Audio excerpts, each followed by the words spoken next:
1997 থেকে 2012 সালের মাঝামাঝি পর্যন্ত যাদের জন্ম তারাই জেনজি। এদের বয়স এখন 12 থেকে 27-এর মধ্যে। যদি তুলনা করা হয় এই বয়সে জেনজিরা যতটা অর্থ সম্পদের মালিক, বুমার্স, জেনারেশন এক্স বা মিলেনিয়ালদের কেউই এতটা ধনী ছিলেন না। আর 25-এর ভেতর বিলিনিয়ারদের সংখ্যাও বাড়ছে দিন দিন। এর মধ্যে তাদের 80%-এর বেশি প্রথম প্রজন্মের ধনী, এমনটাই বলছে দ্য ইকোনমিস্ট ও ওয়াশিংটন পোস্ট। একটি উদাহরণ দিয়ে জেনজিদের কাজের ধরন বোঝানো যেতে পারে।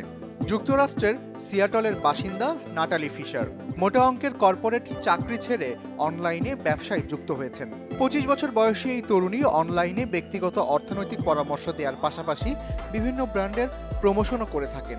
বিকল্প আয়ের উৎস রাখার দিকে জোর দিয়েছেন এই জেনজি প্রতিনিধি।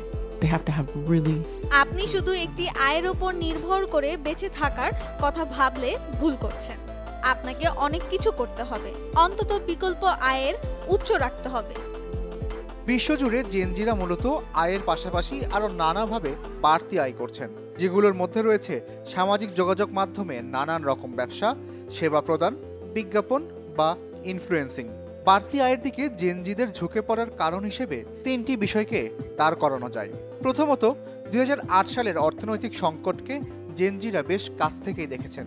দ্বিতীয়ত, 2020 সালের করোনা মহামারীর ক্ষতি পোষাতে কর্পোরেট প্রতিষ্ঠানগুলো যেভাবে কর্মীদের ছাঁটাই করেছে তাও জেনজিদের নতুনভাবে ভাবতে শিখিয়েছে। তৃতীয়ত, চাকরির ঝক্কি, অনিশ্চয়তা আর বেতন সম্পর্কে অবগত তারা, যা তাদের ভালো ধারণা দেয় না। সেখানে ডিজিটাল মাধ্যমে বাড়তি টাকা আয়ের সুযোগ অনেক বেশি, যা টানছে এই প্রজন্মকে। অনলাইনে আয়ের এই সুযোগকে বিপ্লব মনে করছেন যুক্তরাষ্ট্রের ইউনিভার্সিটি অফ ক্যালিফোর্নিয়া অ্যাট বার্কলির অধ্যাপক অ্যারন ম্যাকডোনাল্ড। অনলাইনে বিভিন্ন প্ল্যাটফর্মের বদৌলতে আপনি এখন সহজেই নতুন কিছু করে আয় শুরু করতে পারেন। মহামারীকালে ইন্টারনেট ব্যবহার করে আয়ের ক্ষেত্রে রীতিমতো বিপ্লব ঘটে গেছে।